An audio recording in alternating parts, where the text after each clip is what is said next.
Hello guys, आप लोगों का स्वागत है मेरे इस चैनल पर। तो मैं हाजिर हो चुका हूँ एक और इंटरेस्टिंग सी सीरीज के साथ। मैंने बहुत ही पहले इसके कुछ चैप्टर्स को एक्सप्लेन किया था, लेकिन अब मैं दोबारा से इसे स्टार्ट करने वाला हूँ। हो सकता है कि इसके शुरुआती चैप्टर्स को किसी और चैनल ने भी एक्सप्लेन किया हो, लेकिन हम इसे एंडिंग तक ले जाएंगे।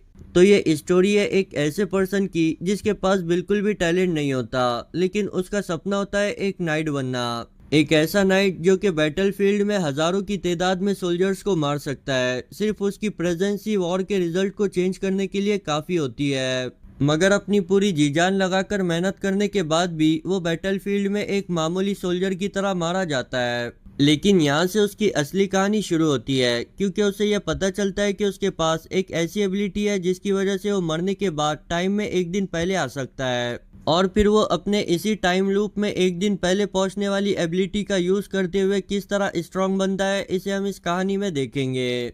तो एपिसोड की शुरुआत में हमें एक आर्मी के बेस को दिखाया जाता है, जहां पर हमारा मेन कैरेक्टर बड़े आराम से अपने कैंप में सो रहा होता है। उसी कैंप में एक और आदमी अपने जूते में कीड़ा होने की वजह से शोर मचाने लगता है, जिस वजह से हमारे मेन कैरेक्टर की आंख खुलती है और वह हमें बताता है कि उसका नाम एंक्रिड है, जो कि कुछ परेशानियां खड़ी करने की वजह से डिमोट होकर एक बेकार सी स्क्वाड का लीडर बन चुका है, जिसके मेंबर्स बहुत ही अजीबोगरीब किस्म के प्राणी हैं। हमें एक बैटलफील्ड को दिखाया जाता है जहां पर हमारा एंकरेड भी फाइट कर रहा होता है। वो हमें बताता है कि उसने अपनी इस पोजीशन को भी बहुत ही ज्यादा हार्डवर्क करके अचीव किया। उसके पास किसी भी किस्म की स्पेशल पावर्स नहीं है, लेकिन अब उसकी उम्मीद भी घटती जा रही है, क्योंकि बगैर किसी टैलेंट के उसके ड्रीम को अचीव करना बिल्कुल ही इम्पॉसिबल है। मगर फिर भी वो यही कहता है कि चाहे कुछ भी हो जाए, कितने ही लोग मुझ पर हंसे और मुझसे कहे कि ये मेरे लिए इम्पॉसिबल है, मगर जब तक मेरे पास अपनी स्वॉर्ड मौजूद है मैं एक नाइट बनकर दिखाऊंगा। लेकिन हम देखते हैं कि वो बैटलफील्ड में मारा जाता है, वो भी बहुत ही ब्रूटल तरीके से।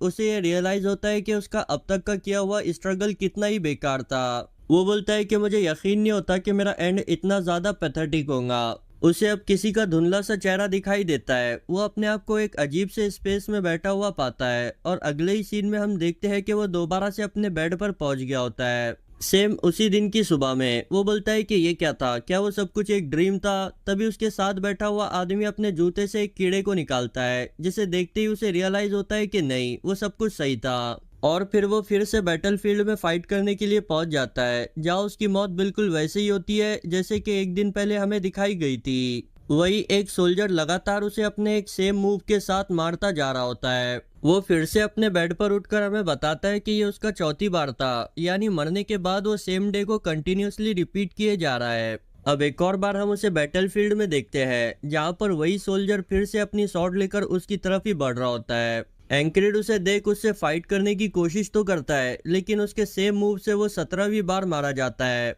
वो बोलता है कि एक परफेक्ट स्टेप जो कि मेरी गर्दन को चीर देता है। हर बार मुझे बिल्कुल ही अनइमेजिनेबल पेन फील होता है। क्या अगर मैंने अपनी स्वॉर्ड से थोड़ी और प्रैक्टिस की होती तो मैं इसे हरा पाता? क्या मेरे नसीब में इसके हाथों मरना ही लिखा है? लेकिन मैं ठीक से मर भी तो नहीं रहा, क्योंकि हम देखते हैं कि वो फिर से उस अजीब से स्पेस में पहुंच गया होता है। इस बार हमें एक क्रिएचर को वहां नाव पर तैरता हुआ दिखाया जाता है, जिसे कि आप लोग मौत का फरिश्ता भी समझ सकते हो। वो एंकरेज से बोलता है कि तुम्हारा स्ट्रगल बिल्कुल ही बेकार है, गिव अप कर लो, तुम अपने सामने मौजूद इस दीवार को कभी पार नहीं कर सकते। लेकिन एंक्रिड को उसकी बातों पर बहुत ही गुस्सा आने लगता है। उसकी आंख दोबारा से अपने बेड पर ओपन होती है। वो उठकर अपने साइड में बैठे स्क्वाड मेंबर रैम से कहता है कि तुम्हारे जूते में एक कीड़ा है। रैम भी उसे देख बाहर निकाल कर अपने पैर से मार देता है और एंक्रिड से बोलता है कि ये कैसा भद्दा मजाक था। एंक्रिड बोलता है कि मैंने कुछ नहीं किया, मैंने तो बस कुछ टाइम पहले उसे बस तुम्हारे जूते में जाता हुआ देखा था। और सोचता है कि मैं 18वीं बार उस कीड़े को मरता हुआ देख रहा हूँ और लगता है कि और भी कुछ बार देखना पड़ेगा। वो बताता है कि उसे बचपन से ही स्वॉर्ड यूज करने का बहुत शौक था। एक रिटायर मर्सनरी से उसने स्वॉर्डमैनशिप सीखी थी।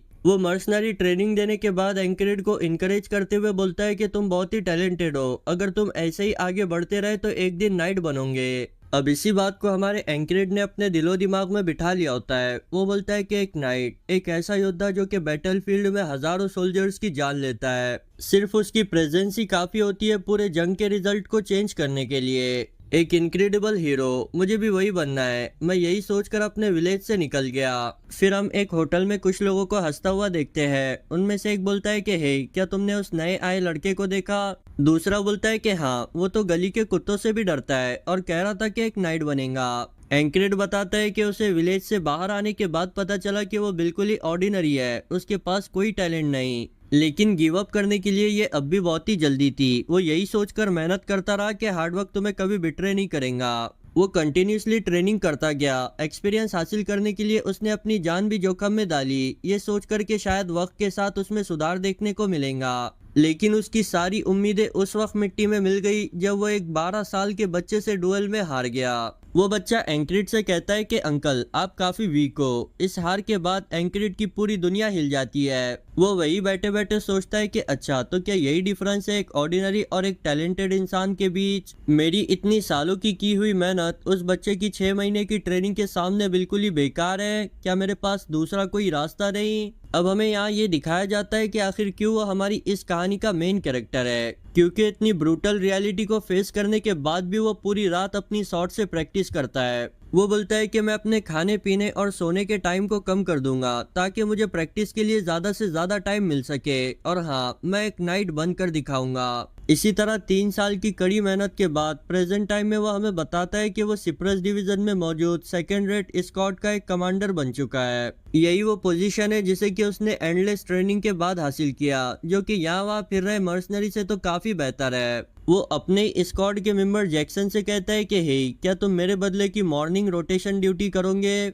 जैक्सन कुछ देर उसकी तरफ देखकर वहां से जाते हुए बोलता है कि ठीक है, नेक्स्ट टाइम मुझे रिपे कर देना। रैम उसके इस एटीट्यूड को देख बोलता है कि जरा देखो इस जिपरी बिल्ली को, कैसे तुम्हें घूर रहा था। तभी एंक्रिड उससे कुछ कहने लगता है। रैम उसकी बात काटते हुए बोलता है कि हे, अब मुझ पर भी कोई काम मत थोप देना। मगर एंक्रिड उससे कहता है कि नहीं, मैं ये चाहता हूँ कि तुम मुझे heart of the beast technique को दोबारा से सिखाओ। रैम बोलता है कि अच्छा, तो गिव अप करने के बाद तुम उसे दोबारा से लर्न करना चाहते हो? हमें बताया जाता है कि जिस बैटल में हमारा एंक्रिड मारा जा रहा है वो असल में नॉलिलिया और एस्पेन किंगडम के बीच हो रही है। एक ही दिन में फंसा होने की वजह से एंक्रिड हर बार उसी सोल्जर के हाथों मरने के बाद सुबह उठकर रैम से heart of the beast technique को सीखने की कोशिश करता है। वो बोलता है कि इतनी बार उस सोल्जर के हाथों मरने के बाद भी मैं अपनी गर्दन की तरफ आ रही उस सॉर्ड को देख नहीं पाता, लेकिन आज मैं उसे पक्का देख कर रहूंगा। हमें एंक्रिड के 21वें रिपीटेड डे को दिखाया जाता है। जो लोग कंफ्यूज हो रहे हैं उन्हें मैं बता दूं कि हमारा एंक्रिड एक ही दिन में फंस चुका है, जहां सुबह वो अपने बिस्तर पर उठता है और थोड़ी बहुत रैम के साथ प्रैक्टिस करने के बाद दोपहर में बैटलफील्ड में जाकर उसी सोल्जर के हाथों मारा जाता है। और यही लूप वो 20 बार दोहरा चुका है, और ये आज की बारी उसकी 21वीं बारी है,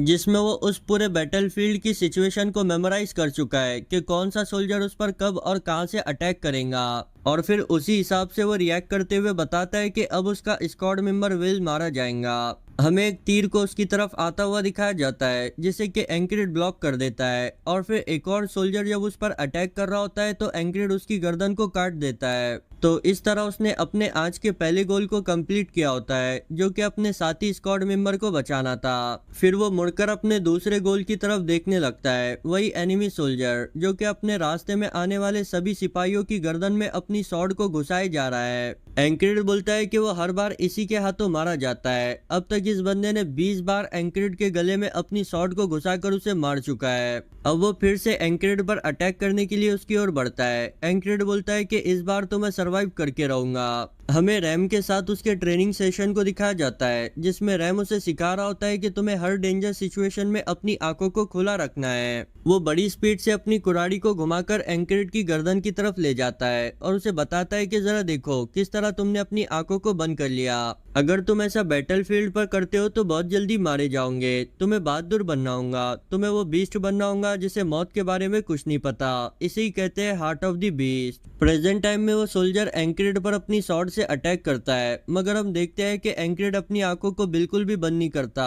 वो स्वॉर्ड को देखते हुए बोलता है कि अच्छा, तो इसे ही कहते हैं हार्ट ऑफ द बीस्ट। वो अपने आप से ही सवाल करता है, क्या मैं मौत से डरता हूँ? नहीं, मौत तो उल्टा मुझे स्ट्रांग बनाती है। फाइनली वो उस अटैक को डॉज करने में कामयाब हो जाता है। ये देख वो सोल्जर काफी हैरान हो जाता है। वो दोनों ही मुड़कर दोबारा से एक दूसरे पर अटैक करते हैं और हम देखते हैं कि फिर एक बार उस सोल्जर ने अपनी शॉट को एंक्रिड के गले के आर पार कर दिया होता है। वो मौत का फरिश्ता एंक्रिड से बोलता है कि तुम इस डिस्पेयर की दीवार को तोड़कर इस लूप से आजाद नहीं हो सकते, इसलिए यही बेहतर होगा कि तुम गिव अप करके मेरी इस बोट में बैठ जाओ। यानी कि एंक्रिड अगर उस बोट में बैठ जाता है तो वो सच में मारा जाएगा, लेकिन एंक्रिड तो ठहरा एक जिद्दी आदमी। वो बोलता है कि वो दिन कभी नहीं आएगा। वो बताता है कि मेरी 21वीं बारी में मैंने उस कमीने की शॉट को देखा और उसे डॉज भी किया, यानी कि मैं धीरे धीरे सीखता जा रहा हूँ। अब हमें उसकी 33वीं बारी दिखाई जाती है, जहाँ वो उस सोल्जर के फर्स्ट अटैक को डॉज तो करता है लेकिन दूसरे अटैक में मारा जाता है।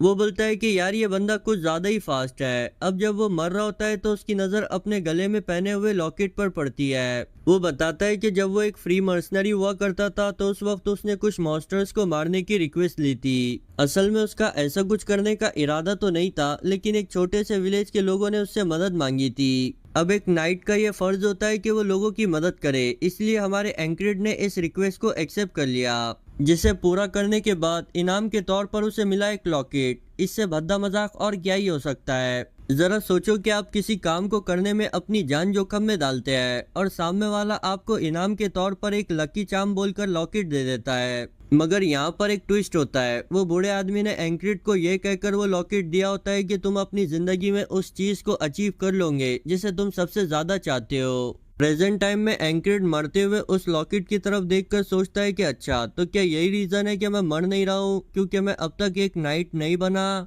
वो सोल्जर एंक्रिड की तरफ बढ़ते हुए बोलता है कि तुम काफी दर्द में होंगे, चलो मैं तुम्हें इससे आजाद कराता हूँ। एंक्रिड उसके हंसते हुए चेहरे को देख बोलता है कि तू वो कमीना है जो कि लोगों को अपनी स्वॉर्ड से मारकर एंजॉय करता है।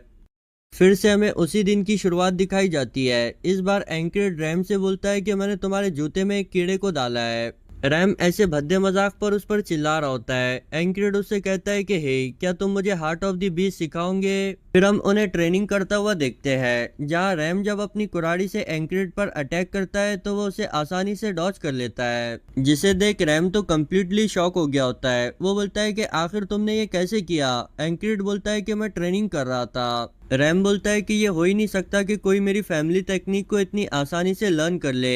एंक्रिड अपने मन ही मन सोचता है कि हाँ, शायद ये मेरे बार बार मरने की वजह से हुआ होगा, और फिर आगे बढ़ते हुए बोलता है कि ये चीज इम्पोर्टेंट नहीं है, चलो एक बार डुअल करते हैं। रैम ये देख खुश होते हुए बोलता है कि हाँ, बहुत ही मजा आएगा। एंक्रिड हमें बताता है कि भले ही उसने हार्ट ऑफ द बीस्ट को लर्न कर लिया है, जिस वजह से वो अटैक को डॉज तो कर लेता है, लेकिन जीतने के लिए उसे अटैक करना भी आना चाहिए। रैम उससे कह रहा होता है कि आखिर तुम कब तक डॉज करोगे, चलो मुझ पर अटैक करो। एंक्रिड बताता है कि अभी उसके पास कोई भी अच्छी शॉट टेक्निक नहीं है, और जो मर्सनरी शॉट टेक्निक वो जानता है उसे लोग काफी बकवास कहते हैं। रैम कंटिन्यूसली उस पर चार्ज किए जा रहा होता है, जिसे रोकने के लिए प्रेशर में आकर एंक्रिड भी शॉर्ट स्टेप को परफॉर्म करता है। रैम अपनी कुराड़ी का यूज करते हुए उसकी शॉट को डिफ्लेक्ट कर देता है। एंक्रिड वही खड़े खड़े सोच रहा होता है कि ये क्या था, क्या अभी अभी मैंने उस कमीने के शॉर्ट स्टेप को परफॉर्म किया।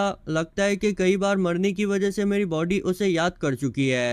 रैम भी उसकी तारीफ करते हुए बोलता है कि अब तक तुमने मुझे जो कुछ भी बताया उसमें वो लास्ट वाला मूव सबसे ज्यादा बेहतर था, बस उसमें कमी यह है कि तुम्हारे हाथ की ग्रिप मजबूत होनी चाहिए। तुम अटैक करते हुए ये सोचते हो कि क्या होगा अगर ये अटैक ब्लॉक हो जाता है, तो तुम्हें ये सोचने के बजाय ये सोचना चाहिए कि कमीने, आज तो मेरे हाथ से मारा जाएगा।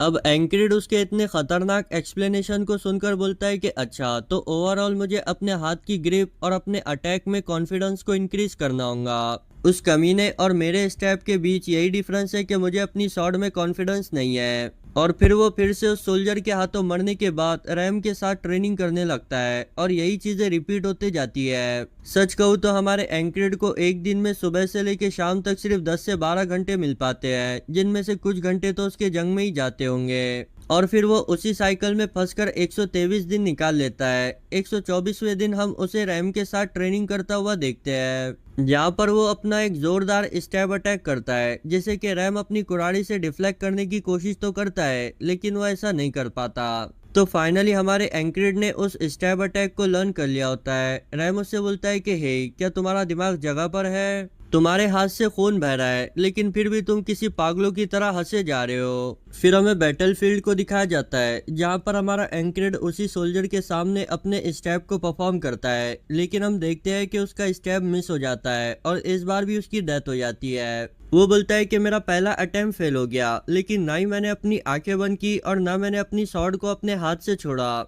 वो सोल्जर एंक्रेड के चेस्ट पर अपने पैर को रखकर बोलता है कि तुम मुझे काफी तकलीफ में नजर आ रहे हो, चलो मैं तुम्हें इससे आजाद कराता हूँ।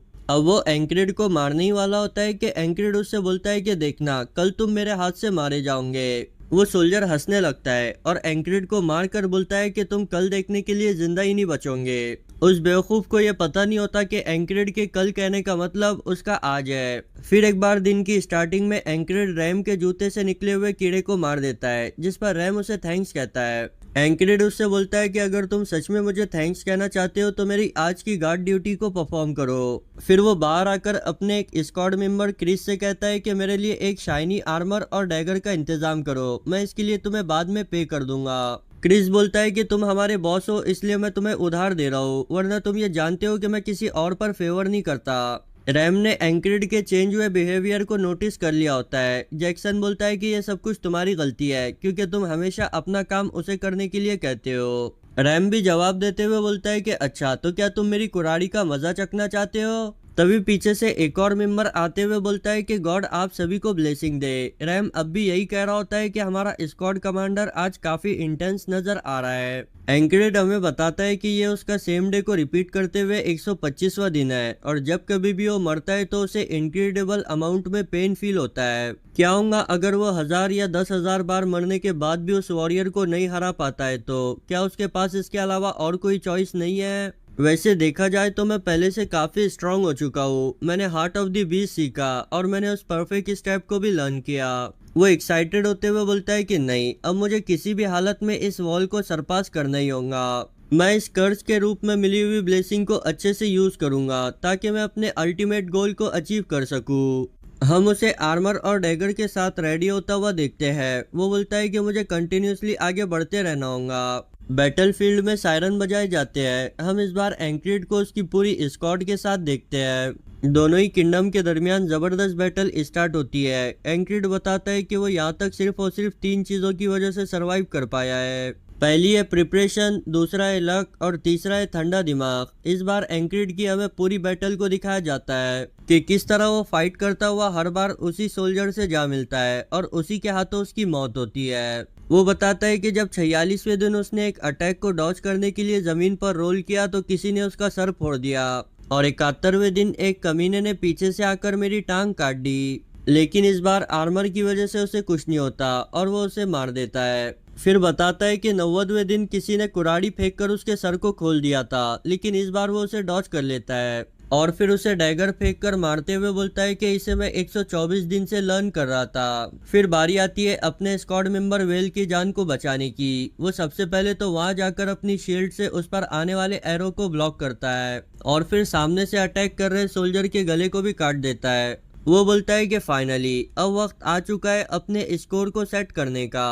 तो 125वीं बार एंक्रेड और वो सोल्जर एक दूसरे के आमने सामने खड़े होते हैं। वो सोल्जर शॉर्ट से एंक्रेड पर अटैक करता है, लेकिन एंक्रेड अपनी शील्ड का यूज करते हुए उसे ब्लॉक करता है। हम देखते हैं कि उस अटैक की वजह से वो शील्ड चूरा हो गई होती है। एंक्रेड हमें बताता है कि जिस सोल्जर से वो फाइट कर रहा है वो कोई नॉर्मल सोल्जर नहीं बल्कि एक प्रोडिजी है, लेकिन उसे रियल लाइफ कॉम्बैट का ज्यादा एक्सपीरियंस नहीं है। मेरी मर्सनरी टेक्निक की वेरिएशन होने की वजह से वो उसके अगेंस्ट में काफी इफेक्टिव साबित हो रही है। वो सोल्जर फिर से एंक्रेड पर अपनी शॉट से स्टैप करता है, लेकिन हमारा एंक्रेड अब बहुत ही आसानी के साथ उसके अटैक को डॉज कर लेता है और फिर वो सोल्जर मुड़कर दोबारा से एंक्रेड पर अटैक करने ही वाला होता है कि एंक्रेड अपनी शॉट का यूज करते हुए उसकी शॉट को ही तोड़ देता है। हमें एक तीर को एंक्रेड के तरफ ही आता हुआ दिखाया जाता है, जिसे कि किसी की कुराड़ी आकर ब्लॉक कर देती है। अपनी शॉट के टूट जाने की वजह से हम उस सोल्जर के चेहरे पर डरे हुए लुक को देखते हैं। अब बदला लेने की बारी होती है एंक्रेड की। वो भी उस सोल्जर की गर्दन पर बिल्कुल वैसे ही स्टेप करता है जैसे कि वो सोल्जर उस पर किया करता था।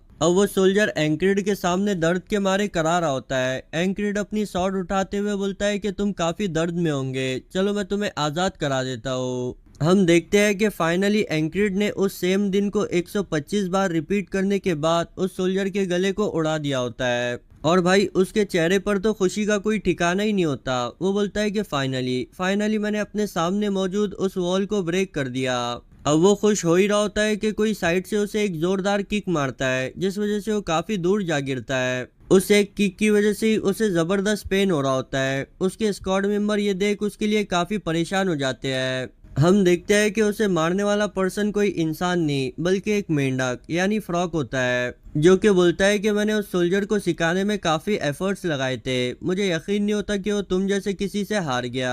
अब वो एंक्रिड पर अटैक करके उसे मारने ही वाला होता है कि रैम आकर उसके अटैक को ब्लॉक कर देता है और फिर सीधे ही उस पर चार्ज करना स्टार्ट करता है, जिसे देख वो फ्रॉक भी काफी गुस्सा हो जाता है। हमें उन दोनों के दरमियान एक इंटेंस फाइट देखने को मिलती है। अब इसका फायदा उठाते हुए एक सोल्जर एंक्रिड को मारने की कोशिश कर ही रहा होता है कि वहां जैक्सन आकर उसके सर को उड़ा देता है। वहीं पर वो रैम और फ्रॉक भी फाइट करना रोक देते हैं। रैम बोलता है कि अगर तू हमारे स्क्वाड कमांडर का सर चाहता है तो तुझे पहले मुझसे फाइट करनी होगी। फ्रॉक हैरान होते हुए बोलता है, क्या वो वीकलिंग तुम्हारा कमांडर है? रैम बोलता है कि इससे तुम्हारा कोई लेना देना नहीं है और फिर बोलता है कि फ्रॉग वॉरियर रेस से बिलोंग करते हैं, जो कि पैदा ही फाइट करने के लिए होते हैं। मैं हमेशा से अपनी कुराड़ी से एक फ्रॉग के दिल को चीरना चाहता था। फ्रॉग ये सुन अपने ही डिसीजन पर दोबारा सोचने लगता है। वो बोलता है कि अगर मुझे उस वीक कमांडर को मारना है तो इस जैसे बीच से फाइट करनी होगी, जो कि बहुत ही घाटे का सौदा है। और फिर वो सीधे ही मुड़कर वहां से जाते हुए बोलता है कि ये बैटल वर्थ इट नहीं है। रैम उसे देख बोलता है कि यार तू तो बहुत ही बड़ा बुजदिल निकला।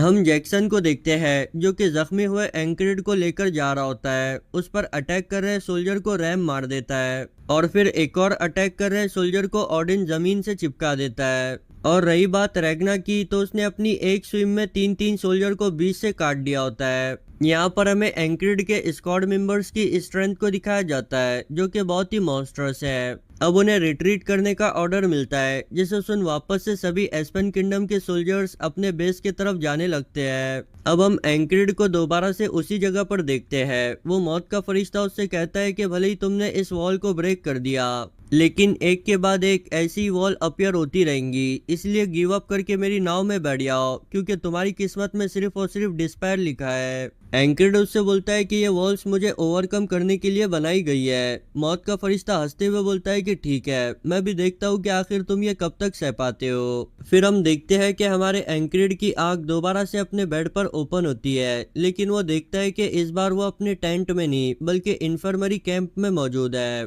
तो फाइनली हमारे एंक्रिड ने उस दिन को सरवाइव कर लिया होता है। उसके साइड में बैठा हुआ रैम उससे बोलता है कि यार तुम पूरे 2 दिन से सो रहे थे, क्या तुम्हें याद है मैंने तुम्हें उस फ्रॉक से बचाया था? एंक्रिड ये सुन अपनी चेस्ट पर हाथ लगाकर सोचता है कि ये तो काफी अच्छी बात है कि मैंने उस फ्रॉक की किक को सरवाइव कर लिया। रैम उससे बोलता है कि उन लोगों ने मुझे बताया कि तुम्हारी हड्डियां नहीं टूटी, बस तुम्हारे दिमाग को झटका लगा है। इसलिए मुझे बताओ, क्या तुम मुझे पहचान पा रहे हो? तुम्हारा बेस्ट फ्रेंड रैम। एंक्रिड उससे बोलता है कि हम बेस्ट फ्रेंड कैसे हुए, तुम तो एक नोबल हंटर हो। अब ये सुनते ही रैम उसके मुंह को बंद कर लेता है और फिर बोलता है कि तुम्हें किसी अनजान इंसान के सीक्रेट को ये रिवील नहीं करना चाहिए। एंक्रिड बोलता है कि अभी तो तुमने मुझे अपना दोस्त कहा और अब कह रहे हो कि मैं अनजान हूँ।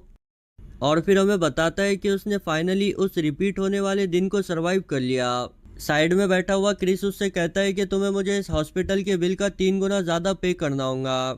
एंक्रिड अपने मनी मन बोलता है कि यार तभी तो मैं सोचूं कि आखिर मुझ जैसे नॉर्मल सोल्जर को यहाँ इन्फर्मरी में क्यों लाया गया। और फिर क्रिस से बोलता है कि तुम हर बार की तरह इस बार भी मुझे बैटल में नजर नहीं आए। क्रिस बात घुमाते हुए बोलता है कि ठीक है, इस हॉस्पिटल के बिल का 2 गुना ज्यादा पे कर देना। फिर वहाँ जैक्सन भी आकर खड़ा हो जाता है। एंक्रिड उससे बोलता है कि यार अगर तुम्हें मुझसे कुछ कहना है तो कहो, ये मुझे घूर क्यों रहे हो। जैक्सन उसे एक लेप देते हुए बोलता है कि इसे सुबह शाम अपने जख्मों पर अप्लाई करना और ये पूछने की जरूरत नहीं है कि मैंने इसे कहाँ से लाया।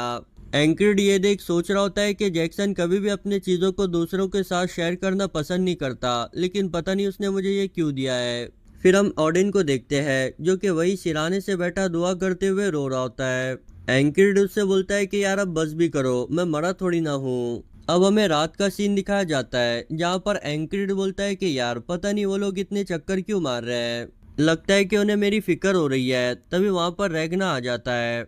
और फिर एंक्रिड को देख हैरान होते हुए बोलता है कि अरे आखिर तुम इन्फर्मरी में क्या कर रहे हो। और फिर वहां से जाते हुए बोलता है कि कोई बात नहीं, मैं चलता हूँ। एंक्रिड अपने मन ही मन बोलता है कि ऐसा हो ही नहीं सकता कि रैग्ना मेरे बारे में फिक्र कर रहा होगा। फिर बताता है कि मेरे अलावा भी इस टेंट में 2 और लोग मौजूद है, जिनमें से एक जो है तो कंपनी का प्लाटून कमांडर है और दूसरे के बारे में हमें कुछ पता नहीं। तभी वहां पर एक और पर्सन एंट्री लेता है। हम देखते हैं कि ये एक फेरी यानी कि एक एल्फ है, जो कि पूछती है कि यहाँ पर 444वीं स्क्वाड का कमांडर कौन है। एंक्रिड बोलता है कि मैं हूँ। वो प्लाटून कमांडर उस एल्फ को देख बोलता है कि ये तो एक फेरी है। वो फेरी उससे पूछती है कि बताओ तुम्हारी रैंक क्या है। प्लाटून कमांडर बता देता है कि वो सेकंड कंपनी के अंदर एक प्लाटून कमांडर है। वो फेरी उससे बोलती है कि अच्छा, तो क्या तुम्हारी कंपनी ने तुम्हें यही सिखाया कि अपने से सीनियर को उसकी रेस से डिस्क्राइब करो। हमें पता चलता है कि ये फेरी एक कंपनी कमांडर है, यानी प्लाटून कमांडर से भी एक ग्रेड ऊपर। अब ये जानने के बाद वो प्लाटून कमांडर शर्मिंदा होकर उससे माफी मांगता है।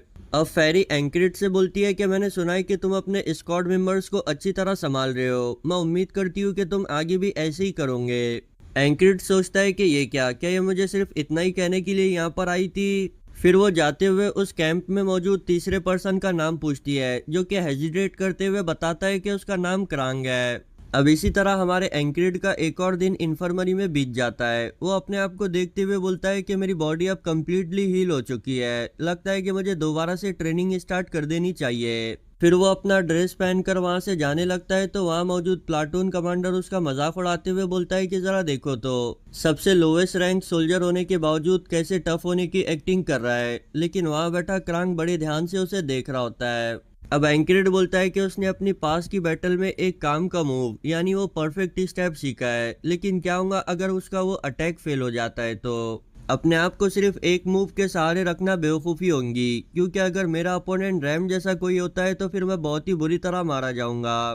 तभी साइड में बैठा क्रांग उससे कहता है कि तुम काफी हार्ड वर्किंग हो। मुझे नहीं पता कि तुम किस चीज की ट्रेनिंग कर रहे हो, लेकिन तुम जो भी कर रहे हो पूरे फोकस के साथ कर रहे हो। एंक्रिड उसे बताता है कि वो अपनी प्रीवियस बैटल को रेप्लिकेट करके अपनी ग्रिप को और ज्यादा मजबूत करने की कोशिश कर रहा है। क्रांग उससे उसकी वजह पूछता है, जिस पर एंक्रिड बताता है कि ये तो बड़ा ही सिंपल है, ताकि मैं बैटल में मारा न जाऊं। क्रांग उससे पूछता है कि आखिर तुम क्यों अपनी लाइफ को प्रिजर्व करना चाहते हो, क्या तुम्हारे पास कोई स्पेसिफिक गोल है। अब ये सुन एंक्रिड जो है तो अपने मन ही मन सोचने लगता है। वो बोलता है कि मेरा गोल मेरे इस टैलेंट के साथ बिल्कुल ही इम्पॉसिबल है। मैंने जब कभी भी किसी को उस बारे में बताया है तो उस इंसान ने सिर्फ हंसकर मेरा मजाक उड़ाया है, लेकिन फिर भी चाहे कुछ भी हो जाए मैं हार नहीं मानूंगा। वो पुरजोश होकर बताता है कि उसे एक नाइट बनना है। अब ये सुन क्रांग काफी हैरान हो जाता है।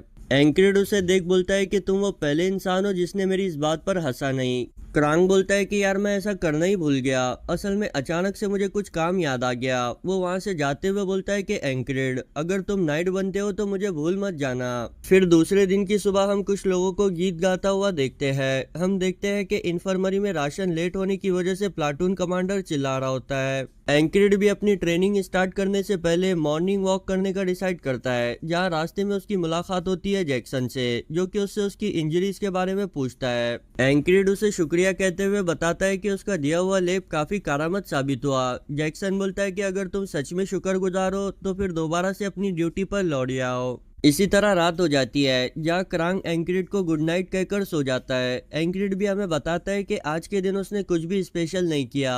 और फिर जब वो दूसरे दिन की सुबह उठता है तो उसे दोबारा से उन्हीं लोगों के गीत सुनाई देते हैं, जिसे सुन वो बोलता है कि यार क्या ये लोग आज भी वही गीत गा रहे हैं। तभी वो देखता है कि फिर से प्लाटून कमांडर राशन के लेट होने की वजह से चिल्ला रहा है। अब ये देखते ही उसकी फटी आती है। उसे शक होने लगता है कि यार कहीं मैं उसी दिन दोबारा से तो नहीं उठ गया। अब इसी चीज को कंफर्म करने के लिए वो पिछले दिन की तरह मॉर्निंग वॉक पर निकलता है, जहाँ रास्ते में बैठा जैक्सन उससे वही क्वेश्चन पूछता है जो कि उसने उससे पहले दिन पूछा था। अब ये सुनते ही एंक्रिड को ये समझ आ जाता है कि वो उसी दिन में फंस चुका है, यानी कि हो ना हो वो रात में मारा गया था। वो मौत का फरिश्ता भी उससे कहता है कि मैंने तुम्हें पहले ही बताया था कि एक के बाद एक दीवारें आकर तुम्हें रोकने की कोशिश करेंगी। एंक्रिड उससे बोलता है कि तुम टेंशन मत लो, ये मेरे लिए एक चैलेंज की तरह है। फिर वो रात में सोते वक्त सोचता है कि आखिर उसे किसने मारा होगा, क्योंकि उसे कुछ भी महसूस नहीं हुआ था और न ही उसने किसी की आवाज सुनी, यानी कि ये काम जरूर कोई ना कोई छुपे हुए असासिन का हो सकता है।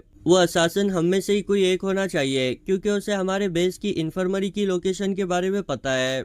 अब उसका शक जाता है कंपनी कमांडर पर। वो बोलता है कि वैसे भी फेरिस अपनी प्रेजेंस को हाइड करने में काफी माहिर होते हैं। वैसे भी उसने सुबह आकर हम लोगों की सिचुएशन को चेक किया था। अब वो इन्हीं बातों के बारे में सोच ही रहा होता है कि हमें उसकी गर्दन पर एक नीडल लगी हुई दिखाई जाती है। उसे अब ये महसूस भी नहीं होता कि आखिर कब और किसने उसे मारा। वो अपने बेड से उठने की कोशिश करता है, लेकिन उस नीडल पर लगे हुए पैरालाइजिंग पॉइजन की वजह से उसकी बॉडी मूव नहीं कर पाती। वो देखता है कि वहां मौजूद प्लाटून कमांडर भी मारा जाता है, और फिर फाइनली उसे वो असासिन दिखाई देता है जो कि क्रांग के बिल्कुल ही सामने खड़ा होता है। एंक्रिड उस पॉइजन नीडल की वजह से अपनी आवाज भी नहीं निकाल पाता। उसी की आंखों के सामने वो असासिन अपनी शॉट से क्रांग को मार देता है। हमें एक और पर्सन को स्टैंड को चीर कर अंदर आते हुए दिखाया जाता है। एंक्रिड उसे देख बोलता है कि ये क्या यहाँ पर दो असासिन है। हम देखते हैं कि वो पर्सन एक्चुअल में कंपनी कमांडर फेरी होती है, जिसे देखते ही एंक्रिड वहीं पर ही मर जाता है। तीसरे दिन उसी सुबह उठने के बाद वो बोलता है कि मैं अलर्ट होने के बाद भी मारा गया। मैं तो उस असासिन की प्रेजेंस को ही सेंस नहीं कर पाया, और तो और कंपनी कमांडर भी वहां पर मौजूद थी। अगर मैं उस असासिन को रोक भी देता हूँ तो मुझे कमांडर को फेस करना होगा। अब मुझे काफी हेल्पलेस फील हो रहा है। लेकिन रुको, कुछ दिन पहले ही तो मुझे बिल्कुल ऐसा ही फील हो रहा था, मगर फिर भी मैं जीत गया। यानी कि जब तक मैं गिव अप नहीं करता हूँ तब तक मैं कोई ना कोई रास्ता निकाल ही लूंगा। वो शॉट लेकर तैयार होते हुए बोलता है कि अब जबकि असासिन हमारे बेस में ही मौजूद है तो फिर उसे यही कहीं होना चाहिए। प्लाटून कमांडर उसे सुबह उठकर यूं अजीबोगरीब हरकतें करता देख बोलता है कि हे, क्या तुम्हारा दिमाग जगह पर है? लगता है कि आज तुम अपनी शॉट से एक कॉकरोच के साथ ट्रेनिंग करने वाले हो। वैसे ये तुम जैसे लोली सोल्जर पर फिट भी होता है। एंक्रिड उसे जवाब देता है कि मुझे यकीन नहीं होता कि तुम मेरी ट्रेनिंग की इतनी ज्यादा परवाह करते हो। वो कमांडर बोलता है कि बेवकूफ, मैं तेरा मजाक उड़ा रहा था। एंक्रिड बोलता है कि हाँ, मैं भी वही कर रहा हूँ। तभी वहाँ क्रांग आकर उन दोनों को रोक लेता है। एंक्रिड उसे देख सोचता है कि जिस तरह मारने से पहले असासिन इसे ऑब्जर्व कर रहा था, जरूर उसका टारगेट यही बंदा था। ये बहुत ही सस्पिशियस है। मुझे इसकी ट्रू आइडेंटिटी के बारे में कुछ नहीं पता, लेकिन ये बड़ी अच्छी बात है कि इसकी वजह से मैं इस असासिनेशन इवेंट में इन्वॉल्व हो गया। लगता है कि मुझे अपनी स्क्वाड की तरह बेशरम बनकर इससे पूछ ही लेना चाहिए। वो क्रांग से पूछता है, हे, आखिर तुम हो क्या? और फिर अपने मन ही मन सोचता है कि मेरी कन्वर्जेशन स्किल हमारे स्क्वाड मेंबर रैम के बराबर है। क्रांग थोड़ा सोचते हुए बोलता है कि आखिर मैं क्या हूँ, ये बात मैं अभी तो तुम्हें नहीं बता सकता। एंक्रिड पूछता है कि लेकिन क्यों? क्रांग बोलता है कि ये बहुत ही लंबी स्टोरी है। एंक्रिड मानते हुए बोलता है कि ठीक है, अगर तुम्हें नहीं बताना तो मत बताओ। लेकिन पीछे एक्साइटेड हुए प्लाटून कमांडर का दिमाग खराब हो जाता है। वो बोलता है कि अगर तुम्हें इतने आसानी से उसकी बात को मान लेना था तो फिर तुमने उससे क्वेश्चन किया ही क्यों? जरूर वो किसी दूसरे किंगडम का स्पाई होगा। चलो क्रांग, जल्दी से बताओ कि आखिर तुम किस कंट्री से बिलोंग करते हो? अब ये सुनकर क्रांग काफी सीरियस हो जाता है, और फिर उसके सामने जाकर बोलता है कि मैं कभी अपने किंगडम को धोखा नहीं देने वाला। एंक्रिड उसकी बातों को सुन सोचता है कि मुझे इसके पास से एक नोबल वाली फीलिंग आ रही है। प्लाटून कमांडर घबराते हुए बोलता है कि हे, क्या तुम अपने सीनियर से इस तरह बात करते हो? क्रांग मुस्कुराकर उसे सॉरी कहता है। एंक्रिड मनी मन बोलता है कि यह बंदा जरूर हमसे कुछ ना कुछ तो छुपा रहा है। फिर हमें दोबारा से रात का सीन दिखाया जाता है, जहां एंक्रिड सोचता है कि अगर वो असासिन हमारे कैंप के पास तक पहुंच रहा है तो वो हमें बहुत ही आसानी से मार दे रहा है। मुझे उसे बाहर ही रोकना होगा। उसे जाता देख प्लाटून कमांडर पूछता है कि आखिर तुम कहाँ जा रहे हो? एंक्रिड डायरेक्टली बता देता है कि कुछ देर बाद हम पर एक असासिन अटैक होगा। अगर तुम चाहो तो मेरे साथ कोऑपरेट कर सकते हो। अब ये सुनकर प्लाटून कमांडर सोते हुए बोलता है कि तुम पक्का पागल हो चुके हो। क्रांग भी बड़े आराम से सो रहा होता है। एंक्रिड ये देख बोलता है कि मैंने इसे एक्सपेक्ट किया ही था। तभी कोई चिल्लाकर बोलता है कि आखिर उसने कैसे मुझे नोटिस कर लिया। और अगले ही सीन में हम एंक्रिड के नीडल के जरिए कटे हुए गले को देखते हैं। वो प्लाटून कमांडर को भी रिएक्ट करने से पहले ही मार देता है, और फिर लास्ट में मारता है क्रांग को। एंक्रिड मरते हुए सोचता है कि नहीं, ये बंदा हद से ज्यादा फास्ट है। और फिर एक और बार वो उसी दिन की सुबह में जागता है। वो बताता है कि ये उसका चौथी बार था। वो इस बार अपने हायर अप से मदद लेने की सोचता है, लेकिन सबूत ना होने की वजह से वो लोग उसकी मदद नहीं करते। वो डिसाइड करता है कि वो छुपकर असासिन के आते ही सभी लोगों को जगा देगा, लेकिन उसके कुछ कहने से पहले ही असासिन उसे मार देता है। वो डिसाइड करता है कि वही पहले असासिन पर अटैक करेगा, लेकिन असासिन ही उसे काफी दूर से नीडल थ्रो करके मार देता है। एक एक करके उसके सभी पैतरे फेल होते जाते हैं। वो बोलता है कि मैं करूँ तो करूँ क्या? मेरी फाइट इस बार एक ऐसे एनिमी से है जिसे ना तो मैं देख सकता हूँ और ना ही सेंस कर सकता हूँ। वो बताता है कि इस बार उसकी ये 20वीं सुबह है, यानी कि वो कंटिन्यूसली 19 दिन से मारा जा रहा है। और ये सोचकर वो किसी पागल की तरह मुस्कुराने लगता है। वो बोलता है कि क्या हुआ, अभी तो मैं सिर्फ 19 दिन मरा हूँ। मतलब कि भाई हमारे एंक्रिड की मेंटल हेल्थ तो बिल्कुल ही टॉप क्लास है। वो बोलता है कि मुझे सबसे पहले तो उस पॉइजन नीडल से बचने का कोई ना कोई तरीका ढूंढना होगा। तभी उसकी नज़र वहां बैठे जैक्सन पर पड़ती है। वो याद करता है कि आखिर क्यों रैम उसे एक कमीनी और जिपरी बिल्ली कहता है, क्योंकि ये बंदा अपने एनिमीज से कभी भी सामने से फाइट नहीं करता। ये हमेशा अपने एनिमीज को पीछे से स्टैप करके मारता है। जैक्सन हर बार की तरह इस बार भी एंक्रिड से उसकी तबीयत के बारे में पूछता है। एंक्रिड सोचता है कि मैं ये अज्यूम करता हूँ कि जैक्सन उस असासिन को मार सकता है, लेकिन मैं इसे अपने साथ नहीं रख सकता क्योंकि मुझे अपने सामने आई हुई उस वॉल को खुद से ओवरकम करना है। यानी कि अब मुझे ही जैक्सन बनना होगा। वो उससे पूछता है कि मुझे बताओ, अगर तुम्हारे जैसा कोई मुझे पीछे से मारने की कोशिश करे तो मुझे बचने के लिए क्या करना होगा। जैक्सन कुछ देर सोचने के बाद बोलता है कि वैसे आज से पहले कोई भी मेरे पीछे से किए हुए अटैक से बच नहीं पाया है। अब ये सुनने के बाद एंक्रिड को एक बहुत ही बड़ा झटका लगा होता है, क्योंकि यार ये बात ही कुछ ऐसी है। अब एंक्रिड को इतना क्यूरियस देख जैक्सन उसे समझाना स्टार्ट करता है। वो बोलता है कि देखो, अगर तुम पीछे से किए जाने वाले अटैक से बचना चाहते हो तो फिर तुम्हारे पीछे भी आंखें होनी चाहिए। एंक्रिड को अब भी कुछ समझ नहीं आता। जैक्सन उससे बोलता है कि हे, क्या तुम्हें मेरे पीछे से जा रही वो गाड़ी दिखाई दे रही है। एंक्रिड उसे देख बोलता है कि हाँ, और फिर सोचता है कि यार आखिर उसने इतनी दूर से जा रही गाड़ी को बिना देखे कैसे नोटिस कर लिया। जैक्सन बोलता है कि वो गिरने वाली है, और फिर हम देखते हैं कि वो गाड़ी सच में गिर जाती है। अब ये देखने के बाद तो एंक्रिड टोटली शॉक हो गया होता है। वो जैक्सन से पूछता है कि क्या तुम्हारे पास कोई फ्यूचर देखने वाली एबिलिटी है। जैक्सन बोलता है कि यार लगता है कि तुम उस बारबेरियन के साथ कुछ ज्यादा ही रह रहे हो, इसलिए तुम्हारी बुद्धि भी मोटी होती जा रही है। फिर बताता है कि उसने अपने कान के जरिए इसे नोटिस किया। वो बोलता है कि मैंने उस चलती हुई गाड़ी के खुलते हुए स्क्रू की आवाज को सुन लिया था। अगर तुम अपने आसपास के साउंड को सुन सकते हो तो फिर तुम ये प्रेडिक्ट कर सकते हो कि आगे क्या होगा। एंग्रिड सोच रहा होता है कि क्या सच में उसने उस छोटे से स्क्रू के खुलने की आवाज को सुना। मुझे तो उस गाड़ी के चलने की आवाज भी सुनाई नहीं दी। जैक्सन वहां से जाते हुए बोलता है कि तुम्हें अपने आसपास की आवाजों को सुनने की प्रैक्टिस करनी चाहिए। एंक्रिड उससे पूछता है कि तुम आज से पहले तो मुझे किसी सवाल का जवाब नहीं देते, तो फिर अचानक से ऐसा बदला हुआ बिहेवियर क्यों। जैक्सन बोलता है कि ये तुम्हें बैटलफील्ड में अपनी पीठ पर उठाकर ले जाने से बेहतर है। यानी कि अगर एंक्रिड स्ट्रांग होता है तो जैक्सन को उसे प्रोटेक्ट करने की जरूरत नहीं पड़ेगी। फिर से हमें रात का सीन दिखाया जाता है, जहाँ पर एंक्रिड सोच रहा होता है कि मैं अपनी सेकेंड वॉल यानी कि एक फेसलेस डेथ को फेस कर रहा हूँ। वो अपने कान के जरिए अपने आसपास की आवाजों को सुनने की कोशिश करता है, जिसमें उसे वहां पहरा दे रहे सोल्जर्स की आवाज सुनाई देती है, लेकिन वो उस असासिन की आवाज को सुन नहीं पाता क्योंकि वो भी अपनी आवाज को छुपाने में माहिर होता है। और फिर एक बार वो उस नीडल के लगने की वजह से मारा जाता है। वो अपने कैंप से उठकर वहां से जाते हुए बोलता है कि ऑब्वियसली मुझ जैसे ऑर्डिनरी पर्सन के लिए एक बारी में चीजों को सीखना बिल्कुल ही इम्पॉसिबल है, लेकिन इस बार बार मरने के प्रोसेस की वजह से मेरी बॉडी धीरे धीरे चीजों को अडॉप्ट करना स्टार्ट करती है। वो फिर से जैक्सन से ट्रेनिंग लेने लगता है, जहाँ उसे वो बताता है कि तुम्हें अपने कान की सुनने की क्षमता को बढ़ाना होगा, इस हद तक कि वो तुम्हारी आंखें बन जाए। अब एंक्रिड ध्यान से अपने आसपास की आवाजों को सुनने लगता है, जहाँ उसे कई सारे लोगों की बातें सुनाई दे रही होती है। वो ट्रेनिंग करता हुआ बोलता है कि मुझे डिफरेंट चीजों की आवाजों को सुनकर कैटेगराइज करना होगा ताकि मैं सिचुएशन को समझ सकूं। अब वो अपनी ट्रेनिंग को कर ही रहा होता है कि वहां पर क्रांग पहुंच जाता है, जो कि एंक्रिड को एनसी कहता है और पूछता है कि आखिर तुम ये किस किस्म की ट्रेनिंग कर रहे हो। एंक्रिड उससे बोलता है कि देखो, मेरा नाम एनसी नहीं एंक्रिड है। क्रांग बोलता है कि हाँ हाँ, मैं वही कहना चाहता था। एंक्रिड उससे बोलता है कि क्या तुम्हें सच में लगता है कि मैं ट्रेनिंग कर रहा हूँ, मैं तो बस टाइम पास कर रहा था। क्रांग उससे बोलता है कि नहीं, मुझे नहीं लगता कि तुम एक ऐसे पर्सन हो जो कि टाइम पास करते होंगे। अब एंक्रिड को उसकी बात काफी अजीब लगती है, क्योंकि क्रांग बहुत ही कम समय में उसे अच्छी तरह से जान चुका होता है।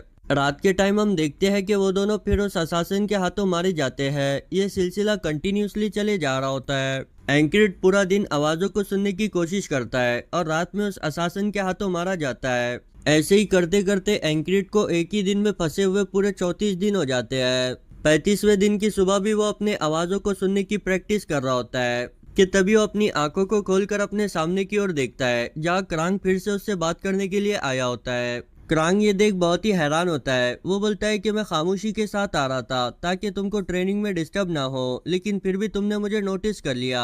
क्या तुम अपने आसपास की चीजों को सुनने की ट्रेनिंग कर रहे हो? मैं जानता था कि तुम कोई इडियट नहीं हो जो कि अपने टाइम को वेस्ट करेगा। और फिर 35वें दिन की रात जब असासन उस पर नीडल से अटैक करता है तो फाइनली हमारा एंक्रिड उसे डॉज कर लेता है और फिर जल्दी से अपनी स्वॉर्ड निकालकर असासन पर अटैक करता है, जिस वजह से वो असासन पीछे की ओर गिर जाता है। एंक्रिड बड़े ही गुस्से के साथ बोलता है कि फाइनली तो अब तुम एक फेसलेस डेथ नहीं रहे।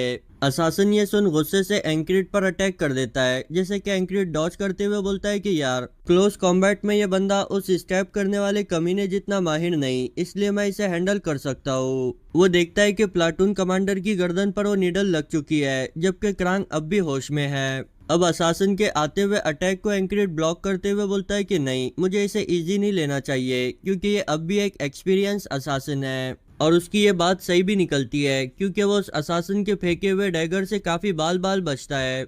तभी वहां पर एक और पर्सन की एंट्री होती है जो कि और कोई नहीं हमारी कंपनी कमांडर है। एंक्रिड उसे देखते ही उस पर अपना स्टैब अटैक करते हुए बोलता है कि यार अगर मैं पहले अटैक नहीं करता हूँ तो पक्का मारा जाऊंगा। वो असासन भी अपने पास मौजूद सभी नीडल्स को चारों तरफ फेंकने लगता है, जो कि क्रांग को हिट होने ही वाली होती है कि कंपनी कमांडर एंक्रिड के ऊपर से जंप लगाकर अपने पहने हुए कपड़े की मदद से उन सभी को रोक लेती है। अब यहाँ एंक्रिड को रियलाइज होता है कि कंपनी कमांडर असासन के साथ नहीं है, बल्कि वो तो यहाँ इन लोगों को प्रोटेक्ट करने के लिए आई है। अब ये रियलाइज करते ही एंक्रिड अपनी शॉट से असासन पर अटैक करना स्टार्ट करता है, जिसे कि वो बड़ी मुश्किल से ब्लॉक करके वहां से फरार हो जाता है। अब उसके वहां से जाने के बाद क्रांग बोलता है कि वो मुझे ही मारने के लिए आया था। एंक्रिड बोलता है कि हाँ मैं ये जानता हूँ। क्रांग उससे पूछता है कि कैसे, तो एंक्रिड बताता है कि भला कौन ही मेरे और उस प्लाटून कमांडर जैसे बेवकूफ को मारने के लिए एक असासन को हायर करेगा। कंपनी कमांडर एंक्रिड की तारीफ करते हुए बोलती है कि तुम तो काफी फास्ट हो। क्रांग उससे कहता है कि मैं ये चाहता हूँ कि आज के दिन यहाँ पर कोई भी ना मरे, ये प्लाटून कमांडर भी नहीं। कंपनी कमांडर झुककर अपने ऑर्डर को रिसीव करती है। क्रांग बोलता है कि अगर लोगों को ये पता चले कि मैं यहाँ पर आया था और मुझ पर असासिनेशन अटैक हुआ तो बहुत ही बड़ी प्रॉब्लम हो जाएंगी। एंक्रिड बोलता है कि हमें सबूत मिटाने के लिए यहाँ पर आग लगा लेनी चाहिए और फिर वो लोग ऐसा ही करते हैं। हम देखते हैं कि कई सारे सोल्जर्स एक साथ मिलकर उस आग को बुझाने का काम कर रहे होते हैं, जबकि दूसरी साइड हमारे एंक्रिड ने उस प्लाटून कमांडर को उठाकर बाहर लाया होता है। दूसरी साइड हम क्रांग और कंपनी कमांडर को कहीं जाता हुआ देखते हैं। कंपनी कमांडर क्रांग से बोलती है कि अगर वो स्क्वाड लीडर उस असासन को स्लो नहीं करता तो तुम अब तक मारे जाते, क्या इसी वजह से तुमने अपने इरादे को बदल दिया? क्रांग बोलता है कि हाँ। फिर पूछता है क्या वो तुम्हें इंटरेस्टिंग नहीं लगता? फेरी कोई जवाब नहीं देती। क्रांग एंक्रिड के अपने गोल को अचीव करने के जुनून को देख बहुत ही मुतासिर हुआ होता है। वो बोलता है कि एनसी तुम तो बहुत ही कमाल के हो, चलो दोबारा से अपने अपने प्रोस्पेक्टिव रोल के हिसाब से एक दूसरे से मुलाकात करते हैं। हमें दिखाया जाता है कि एंक्रिड के सामने आई फेसलेस डेथ की वॉल भी ब्रेक हो जाती है। मौत का फरिश्ता उससे बोलता है कि इतने जल्दी खुश होने की जरूरत नहीं है क्योंकि बहुत ही जल्द एक और वॉल अपीयर होंगी। एंक्रिड बोलता है कि ठीक है, मैं भी उसे फेस करने के लिए तैयार हूँ। और फिर वो हमें बताता है कि उसने एक और रिपीट होने वाले दिन को पार कर दिया। फिर वो अपने सामान को बांधकर वहां से जाने की तैयारी करता है। वो बोलता है कि चलो ये तो काफी अच्छी बात है कि मैं जख्मी नहीं हुआ, इसलिए अब मैं फौरन अपने कैंप वापस जा सकता हूँ। तभी साइड में बैठा हुआ प्लाटून कमांडर बोलता है कि हे, आखिर तुमने मुझे सेव क्यों किया? एंक्रिड उसे देख सोचता है कि यार अब इसे मैंने बचाया तो क्या इस बात से भी इसे प्रॉब्लम हो रही है? मुझे समझ नहीं आता कि ये मुझसे इतनी नफरत क्यों करता है। और फिर उसे ये जवाब देता है कि मेरे पास इसका कोई रीजन नहीं है। प्लाटून कमांडर बोलता है कि मैंने तुम्हारे साथ इतना बुरा बर्ताव किया, क्या उसके बाद भी मुझे बचाना जरूरी था? एंक्रिड बोलता है कि हाँ। प्लाटून कमांडर बोलता है कि यार तुम तो काफी अनलकी हो जो कि इस बेस में आ गए। एंक्रिड उससे इस बात की वजह पूछता है, जिस पर वो कमांडर बताता है कि ऐसे र्यूमर्स फैल रहे हैं कि ये बेस कर्ज है। फिर हमें एंक्रिड की स्क्वाड के एक मेंबर रैग्ना को दिखाया जाता है, जो कि गुस्से से किसी से कहता है कि तू बंदर की सूरत के मुझसे पंगे लेना बंद कर दे। हम देखते हैं कि ऐसा उसने रैम से कहा होता है, जिसे सुनते ही रैम भी उसके साथ WWE खेलना स्टार्ट कर देता है। जिसे देख वहां के आसपास के सोल्जर्स भागने लगते हैं। वो बोलते हैं कि अरे नहीं, इन मॉन्स्टर्स ने फिर से फाइट करना स्टार्ट कर दी, जल्दी से कोई इनके स्क्वाड लीडर को बुलाओ। रैगना रैम के सर पर एक बक्से को दे मारता है। रैम भी उसके मुंह पर एक घूसे को जड़ देता है और फिर अपनी कुराड़ी को निकालते हुए बोलता है कि रुक, अभी मैं तेरे चेहरे को डेकोरेट करता हूँ। रैगना भी अपनी शॉट उठाते हुए बोलता है कि ठीक है, देखते हैं कि कौन किसका किटकैट बनाता है। अनफॉर्चुनेटली वहां पर हमारा एंक्रिड भी पहुंच गया होता है, जो कि अपनी स्क्वाड को यूं तबाही मचाता देख बोलता है कि यार मुझे इस बेस के कर्ज होने या ना होने के बारे में नहीं पता, लेकिन मेरी स्क्वाड जरूर कर्ज है। फिर वो उन दोनों की फाइट को जाकर रुकवा लेता है और फिर हमें बताया जाता है कि एंक्रिड को अपने कैंप में आए हुए 4 दिन हो चुके हैं।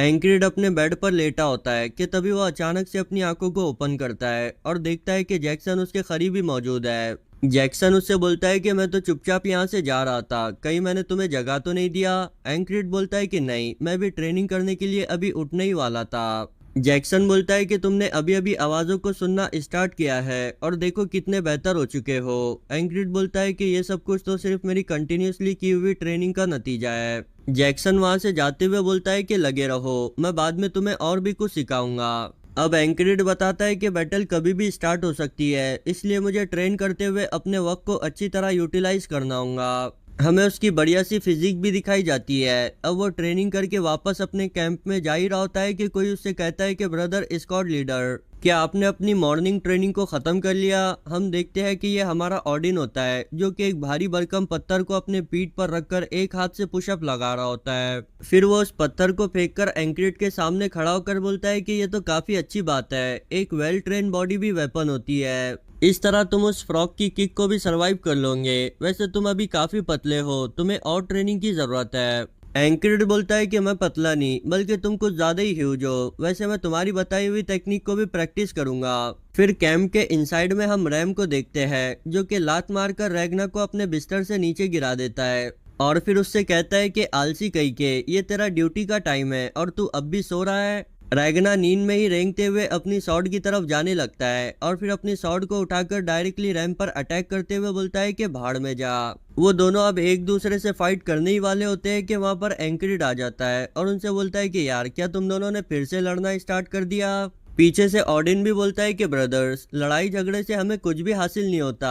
रैम बोलता है कि ये रैगना की खाना पकाने की ड्यूटी है और वो अब भी सो रहा था। एंक्रिड उससे बोलता है कि अगर ये तुम्हारी ड्यूटी का टाइम है तो तुम्हें इसे परफॉर्म करना चाहिए। रैगना बोलता है कि ठीक है, अगर तुम बोलते हो तो मैं ये करता हूँ। रैम उसे वो खाना पकाने का ड्रेस देते हुए बोलता है कि ये ले, अगर तुझे काम सुनना ही था तो फिर पहले ऐसा तमाशा खड़ा करने की क्या जरूरत थी। रैगना वहां से जाते हुए बोलता है कि अपने उस बदबूदार ड्रेस को अपने पास ही रख। उसके जाने के बाद रैम उस ड्रेस को सूंघते हुए बोलता है कि यार इसमें से इतनी बुरी भी बदबू नहीं आ रही। एंक्रिड उसे ऐसी हरकतें करता देख पूछता है कि क्या तुम बोर हो रहे हो? जबरदस्ती किसी से भी फाइट करना बंद करो। रैम बोलता है कि अच्छा, तो आखिर को तुमने नोटिस कर ही लिया। एंक्रिड बोलता है कि हाँ, चलो चलकर डुअल करते हैं। फिर हम उन दोनों को फाइट करता हुआ देखते हैं जहाँ रैम वन साइडेडली उनकी बैटल को डोमिनेट कर रहा होता है।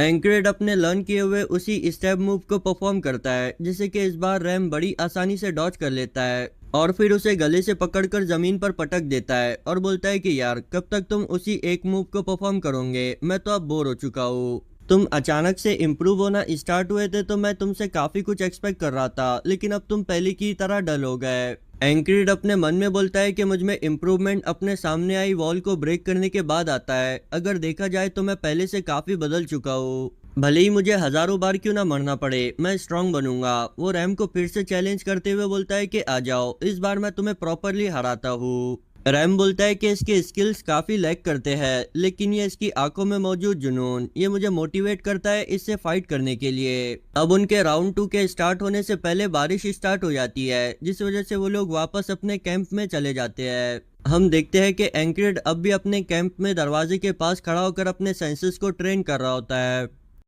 रैम अपने पैर की तरफ देखकर बोलता है कि यार कहीं इस बारिश की वजह से मेरे पैरों से मशरूम ना उगाए। रैगना हर बार की तरह सो रहा होता है, वही ऑडिन प्रे कर रहा होता है। तभी वहाँ एंट्री होती है हमारे क्रिस की, जो कि बोलता है कि यार पता नहीं कितने ही बार इस बारिश की वजह से मुझे अपने डुएल्स को कैंसिल करना होगा। अब तो मुझे भी इस बात पर यकीन होने लगा है कि हमारा बेस कर्ज है। एंक्रिड हैरान होते हुए बोलता है क्या? क्रिस बताता है कि स्क्वाड लीडर, क्या आपने यहाँ फैल रहे रूमर्स को नहीं सुना? अब उसे उस प्लाटून कमांडर की बात याद आती है। क्रिस बताता है कि इस बार बार होने वाली बारिश की वजह से हम लोग आग भी नहीं जला पा रहे हैं और मैंने सुना है कि साउथ की स्क्वाड के कई सारे लोग बैटल में जख्मी भी हो गए हैं, इसलिए ये रूमर्स फैल रहे हैं कि ये बेस कर्ज है। और फिर पूछता है कि वैसे आप वहाँ दरवाजे के पास क्यों खड़े हो? एंक्रिड बोलता है कि मैं अपने सेंसेस को ट्रेन कर रहा हूँ। रैम गुस्सा करते हुए बोलता है कि ये जरूर तुम्हें उस जिपरी बिल्ली ने सिखाया होगा। जैक्सन उसे और गुस्सा दिलाते हुए एंक्रिड से बोलता है कि तुम्हारा ये ट्रेनिंग करने का तरीका काफी बढ़िया है, लगे रहो। रैम उससे बोलता है कि मुझे बता कि आखिर तूने उसे क्या सिखाया और तू कब से हमारे स्क्वाड लीडर की परवाह करने लग गया। हाँ, एंक्रिड सोच रहा होता है कि यार इन लोगों के चिल्ला पुकार की वजह से मैं कुछ भी नहीं सुन पा रहा। तभी ऑडिन उससे बोलता है कि अगर तुम कैंप के अंदर भी ट्रेन करना चाहते हो तो एक टेक्निक है जिसे कि मैं तुम्हें सिखा सकता हूँ। और लिटरली हमारा रैग्ना उस टेक्निक को परफॉर्म करके दिखा रहा होता है। मुझे नहीं पता कि यहाँ पर अचानक से ये क्या चल रहा है। वो सभी एक दूसरे की तरफ देखकर मुस्कुराने लगते हैं। फिर दूसरी साइड हमें हायर अप्स की मीटिंग को दिखाया जाता है, जहाँ पर एक आदमी बोलता है कि विंटर से पहले हमें एक स्काउटिंग पार्टी को भेजना होगा। क्या तुम उस पार्टी के लिए मेंबर्स को सजेस्ट कर सकते हो? हमारी फेरी बेझिझक होकर बोलती है कि हमें 444वीं स्क्वाड के लीडर यानी एंक्रिड को उसमें भेजना चाहिए। वही पहले वाला पर्सन बोलता है, क्या सच में? क्या तुम्हें नहीं लगता कि वो पर्सन कुछ ज्यादा ही डम है? फेरी बोलती है कि नहीं, देखना वो अनएक्सपेक्टेड रिजल्ट लेकर लौटेगा, ये मेरी इंस्टिंक्ट मुझे बता रही है।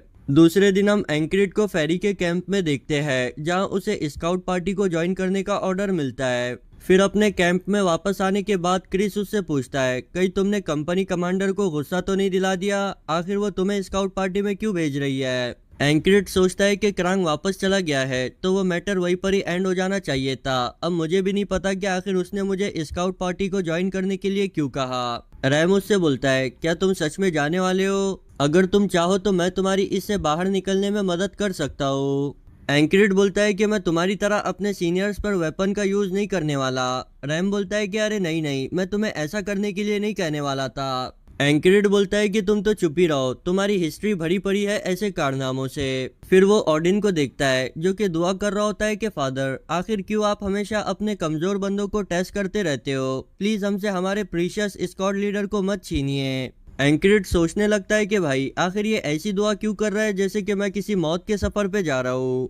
अब हमारी स्क्वाड का सबसे लेजी बंदा रैगन आउट कर बोलता है कि स्क्वाड लीडर, अगर तुम चाहो तो मैं तुम्हारे बदले जा सकता हूँ। मगर एंक्रिड उसकी सभी भावनाओं पर पानी डालते हुए बोलता है कि बिल्कुल भी नहीं। अगर तुम्हारे अलावा कोई और मुझसे ये पूछता तो शायद मैं उसे हाँ कहने के बारे में सोचता। रैम भी बोलता है कि बिल्कुल सही डिसीजन लिया, ये बंदा तो वहां जाकर खुद ही गुम हो जाएगा। अब लास्ट में जैक्सन उसे टिप्स देता है कि लंबे घास के मैदान में आवाज के डिस्टरबेंस को नोटिस करना, इस तरह तुम्हें मुश्किलात को अवॉइड करने में आसानी होगी। मगर रैम उसे इंटरप्ट करते हुए बोलता है कि जिपरी बिल्ली, मैंने तुझसे कहा ना कि हमारे स्क्वाड लीडर को अपनी तरह स्नीकी बनाना बंद कर। एंक्रिड ये देख सोचता है कि मेरे यहाँ से जाने के बाद इन लोगों को फाइट करने से कोई नहीं रोक सकता। ये कहना गलत नहीं होगा कि मैं ही इस स्क्वाड में सबसे ज्यादा सूट करता हूँ। वो बताता है कि उसकी खराब स्किल्स की वजह से उसे एक स्क्वाड से निकालकर दूसरी स्क्वाड में डाला गया और लास्ट में आकर रुका वो इस स्क्वाड में, जो कि एंक्रिड के हिसाब से सबसे बेस्ट स्क्वाड है। अब वो रैम और जैक्सन के फाइट के बीच आकर खड़ा हो जाता है और उनसे कहता है कि बस बहुत हुआ। जैक्सन पीछे हटते हुए रैम से बोलता है कि तुम्हें अपने स्क्वाड लीडर का शुक्रगुजार होना चाहिए, वरना अब तक तो मैंने तुम्हारे दिल को चीर दिया होता। रैम भी बोलता है कि हलवा, उससे पहले तो तुम्हें तुम्हारा सर जमीन पर पड़ा हुआ मिलता। एंक्रिड उनकी बातों को सुन सोचता है कि ये लोग स्किल्स के मामले में बिल्कुल ही डिफरेंट लेवल पर है। मुझे भी कंटिन्यूसली प्रैक्टिस करते हुए अपने आप को इम्प्रूव करना होगा। फिर हमें वो अपनी स्काउट पार्टी के साथ जाता हुआ दिखाया जाता है, जहां वो जाते जाते भी अपने सेंसेस को ट्रेन किए जा रहा होता है। मगर उसके साथी मेंबर को लगता है कि वो सो रहा है, इसलिए वो उसे फोकस करने के लिए कहता है। हमें बताया जाता है कि इसका नाम आंद्रेव गार्डनर है, जो कि करंट स्काउट पार्टी का लीडर है। वो एंक्रिड से बोलता है कि तुम्हें मेरे ऑर्डर्स को मानना होगा, क्योंकि मैं इस पार्टी का लीडर हूँ और अगर तुम्हें इससे कोई प्रॉब्लम है तो तुम मुझे डुएल के लिए चैलेंज कर सकते हो। अब ये सुनकर वो दूसरे मेंबर्स एंक्रिड का मजाक उड़ाने लगते हैं। वो बोलते हैं कि ये बंदा घटिया स्क्वाड का लीडर है, इसे तो शॉट पकड़ना भी नहीं आती होंगी। आंद्रेव बोलता है कि चुप हो जाओ, अगर ये मुझे चैलेंज नहीं करता है तो मैं इसे हर्ट नहीं करूंगा। और फिर सभी के करेज को इंक्रीज करते हुए बोलता है कि मेरी बात को ध्यान से सुनो, अगर हम रास्ते में एनिमी के स्काउट पार्टी से मिलते हैं तो उनके हम सर फोड़ देंगे। अब उसे यूं इतना शोर मचाता देख एंक्रिड सोचता है कि यार क्या इस बंदे को स्काउटिंग का मतलब भी पता है? लगता है कि हमारी ये ट्रिप काफी मुश्किल से गुजरने वाली है। अब रास्ते में चलते चलते उन्हें एक बीस्ट के पैरों के निशान दिखाई देते हैं, जिसे देख वो लीडर गैस करके बोलता है कि ये एक न्यू ट्रैक है और अपने साथियों से कहता है कि हम रात में उसका बारबेक्यू करेंगे। एंक्रिड सोचता है कि न्यू ट्रैक तो हमेशा झुंड में घूमते हैं, क्या ये सच में उनसे फाइट लेने वाला है? तभी एंक्रिड के साइड में मौजूद एक मेंबर बोलता है कि नहीं, ये वो बीस्ट नहीं है जिसके बारे में ये लोग सोच रहे हैं। वो मुस्कुराते हुए एंक्रिड से कहता है कि हमारा स्क्वाड लीडर कुछ ज्यादा ही ग्रीन है, हमें पता चलता है कि इसका नाम हेनरी है, जिसे कि जंगल और वहाँ रहने वाले जानवरों के बारे में काफी नॉलेज है। इसकी और हमारे एंक्रिड की काफी अच्छी दोस्ती हो जाती है। रात में एंक्रिड हमें बताता है कि पूरा दिन हमने उन न्यू ट्रैक्स को ढूंढने में वेस्ट कर दिया। वो स्क्वाड लीडर आंद्रेव अब भी परेशान होते हुए यही सोच रहा होता है कि आखिर हमें वो बीस्ट मिले क्यों नहीं। दूसरे दिन हम देखते हैं कि वो लोग लंबी लंबी झाड़ियों के मैदान के सामने आ पहुंचते हैं। आंद्रे उनसे कहता है कि हम इस फील्ड में इंटर करके एनिमी की स्काउटिंग पार्टी को ढूंढेंगे और फिर उन्हें अपने साथ बंदी बनाकर ले जाएंगे। एंक्रिड चुपचाप उसके ऑर्डर्स को फॉलो कर रहा होता है, जबकि हेनरी दबी आवाज में कहता है, क्या हम सच में इस ग्रास फील्ड में इंटर करने वाले हैं? हमें तो यही से वापस लौट आना चाहिए था। एंक्रिड बोलता है कि ये हमारे लीडर के ऑर्डर्स है। एंक्रिड अपने लीडर को देख मन ही मन बोलता है कि यार, इस रास्ते से गुजरना बहुत ही मुश्किल है। मुझे तो लगा था कि ये इसे कंप्लेन करते हुए जल्दी गिव अप कर लेगा, लेकिन इसका रिएक्शन तो बिल्कुल ही अनएक्सपेक्टेड निकला। तभी उसे कुछ महसूस होता है और हम उसके साइड से एक बीस्ट को गुजरता हुआ देखते हैं। वो जल्दी से आंद्रेव को नीचे झुकने के लिए कहता है। हमें दिखाया जाता है कि उनके एक मेंबर को तीर से मार दिया गया होता है। हमें दिखाया जाता है कि उनकी स्क्वाड को एनिमी की स्काउट टीम ने घेर लिया है। अब वो लोग आगे की ओर भागने की कोशिश करते हैं, लेकिन उसका कोई फायदा नहीं होता। एनिमी सोल्जर्स एक एक करके उन्हें मारने लगते हैं, लेकिन सेंसेस के ट्रेन होने की वजह से एंक्रिड किसी तरह वहां से भागने में कामयाब होता है। वो दौड़ते हुए बताता है कि मेरी साउंड को सुनने वाली टेक्निक की वजह से मैं यहाँ तक सरवाइव कर पाया हूँ, लेकिन अब मुझे भी कुछ समझ नहीं आ रहा, क्योंकि हमें दिखाया जाता है कि उस पर एक साथ कई सारी एरोज से अटैक होता है और फिर वो भी बहुत ही ब्रूटल तरीके से वहां पर मारा जाता है। फिर दूसरे दिन वो बोलता है कि ये जानने के बाद कि उस घास वाली फील्ड में हम पर अटैक होने वाला है, मैंने उसे कम्प्लीटली अवॉइड करने के बारे में सोचा। लेकिन हम देखते हैं कि स्क्वाड लीडर आंद्रेव उसकी बात सुनने को तैयार नहीं होता। एंक्रिड ये देख अपने मन ही मन बोलता है कि हाँ, मैंने इसे एक्सपेक्ट किया ही था। मेरा भी अकेले सरवाइव करने का कोई इरादा नहीं है, इसलिए वो भी उन लोगों के साथ दोबारा से उस घास फील्ड में चल जाता है। वो बताता है कि उसने डिफरेंट रास्ते से जाने का प्लान किया, लेकिन हर बार एनिमीज के सोल्जर्स ने उसे मार दिया। वो जब ईस्ट वाली साइड से जा रहा था तो उसका सामना 20 से ज्यादा क्रॉसबो वुमेन से हुआ, और जब वो उन्हें अवॉइड करके नॉर्थ वाली साइड से जाने लगा तो उसे वहाँ स्पेयर वाले सोल्जर मिले। उन सभी ने हल्का ग्रीन कलर का ड्रेस पहना हुआ था ताकि वो इन झाड़ियों में पहचाने ना जाए। अगर मैं उन सभी को अवॉइड करके छुप भी जाता तो भी वो लोग मुझे कंटिन्यूसली ढूंढना चालू रखते। वो बोलता है कि मुझे ये बात समझ नहीं आ रही थी कि आखिर इस ग्रास फील्ड में ऐसा है क्या जो कि वो यहाँ पर इतने अच्छे तरीके से छुपकर पहरा दे रहे हैं। तभी उसकी नजर कुछ झंडों पर पड़ती है, जिसे देख वो काफी हैरान हो जाता है और अचानक से फिर एक सोल्जर उसके पीछे से आकर उसे मार देता है। एंक्रिड बोलता है कि अब मुझे ये पता लगाना ही होगा कि ये एस्पेन किंगडम के लोग यहाँ पर क्या छुपा रहे हैं।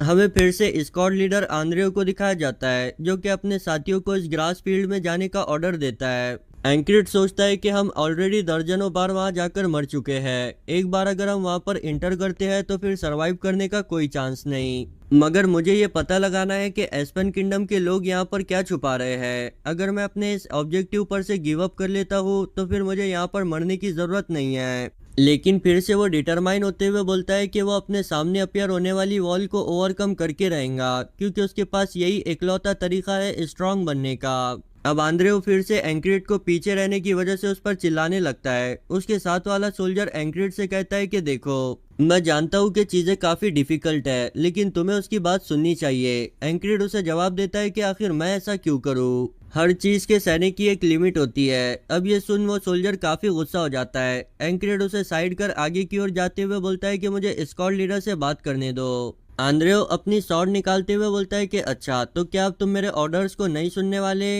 एंक्रिड बोलता है कि नहीं, अब से मैं ऑर्डर दूंगा। वो बताता है कि अब वो इन सभी की स्ट्रेंथ का यूज करते हुए सरवाइव करेगा। हर बार आंद्रेव, उसका सोल्जर और हेनरी लास्ट तक सरवाइव कर पाते हैं, और ये बंदा जैसा ये दिखाई देता है इसकी स्किल्स भी बिल्कुल वैसी ही है। ये हमारी स्क्वाड का सबसे स्किल्ड मेंबर है, जो कि हर बार उस आंद्रेव की बेबी सिटिंग करने की वजह से मारा जाता है। किसी भी नॉर्मल सोल्जर के पास बॉडीगार्ड नहीं होता, और आंद्रेव के खड़े होने का पोस्टर ये बता रहा है कि उसे प्रोफेशनल ट्रेनिंग मिली है, यानी कि हो ना हो वो किसी नोबल फैमिली से बिलोंग करता है। और उसकी रिजल्ट हासिल करने की भूख हमें यह बता रही है कि उसकी फैमिली की हालत अभी खराब चल रही है। वो उससे कहता है कि मुझ पर डायरेक्टली अटैक करो, मुझे तुमसे फाइट करने के लिए अपनी स्वॉर्ड भी यूज करने की जरूरत नहीं है। और फिर हमें बताता है कि मुझे इस जैसे स्किल्ड पर्सन से फाइट करने में थोड़ी दिक्कत आती, लेकिन ये अभी मुझे कम्प्लीटली लुक डाउन कर रहा है। और फिर आंद्रेव के किए हुए शॉर्ट अटैक को डिफ्लेक्ट करके उसके पेट में एक जोरदार घूसा मारता है, जिस वजह से आंद्रेव वहीं पर ही बैठ जाता है। अब एंक्रिड की इतनी कमाल की स्किल्स को देख वो सभी मेंबर्स काफी हैरान हो जाते हैं। आंद्रेव के बॉडीगार्ड को भी अब अपने लॉर्ड के हार जाने के बाद एंक्रिड के ऑर्डर्स को फॉलो करने से कोई दिक्कत नहीं होती। एंक्रिड बोलता है कि इस वॉल को ब्रेक करने के लिए लिया जाने वाला फर्स्ट स्टेप पूरा हुआ। फिर वो लोग उस ग्रास फील्ड में इंटर करते हैं जहाँ पर वो सभी को लीड कर रहा होता है। वो सबसे पहले हेनरी से पूछता है तुम्हारा ड्रीम क्या है, जिस पर हेनरी बताता है कि उसका ड्रीम एक फूल बेचने वाली लड़की से शादी करना है। फिर वो आंद्रेव से पूछता है, जिस पर वो बताता है कि उसका ड्रीम उसकी माँ की आखिरी ख्वाहिश यानी अपने गार्डनर हाउस को दोबारा से रिवाइव करना है। इसी तरह वो अपने सभी स्क्वाड मेंबर्स से उनके ड्रीम के बारे में पूछता है, जिस पर कुछ बताते हैं कि उनका बेबी होने वाला है और कुछ बताते हैं कि उन्हें बस अपने घर को चलाना है। अब उन सभी के ड्रीम के बारे में पूछने के बाद एंक्रिड उनसे कहता है कि मेरी बात को ध्यान से सुनो, अगर तुम अपने सपनों को और अपने फैमिली को दोबारा से जाकर मिलना चाहते हो तो फिर तुम्हें यहाँ से जिंदा सरवाइव करना होगा। अब इस तरह सभी को मोटिवेट करने के बाद वो हेनरी से कहता है कि उस ओर तीर चलाओ, जिस पर हेनरी बोलता है कि यार वहां पर तो कोई भी नहीं है। एंक्रिड सीरियस होकर बोलता है कि मैं अपने ऑर्डर्स को रिपीट नहीं करूंगा। अब हेनरी वहां पर तीर चलाता है, जो कि हम देखते हैं कि सीधे ही एक एनिमी सोल्जर के सर पर जाकर लगता है। अब ये देख वो सभी शॉक हो जाते हैं कि आखिर एंक्रिड को इस बारे में कैसे पता था। एंक्रिड उन सभी को ऑर्डर देता है कि चलो जल्दी से उन सभी पर चार्ज करो। वो सभी उन सोल्जर्स पर पीछे से अटैक करके एक एक करके उन्हें मारना स्टार्ट करते हैं। एंक्रिड हमें बताता है कि फाइट का एडवांटेज लेने के लिए हमें पहले उन पर अटैक करना होगा।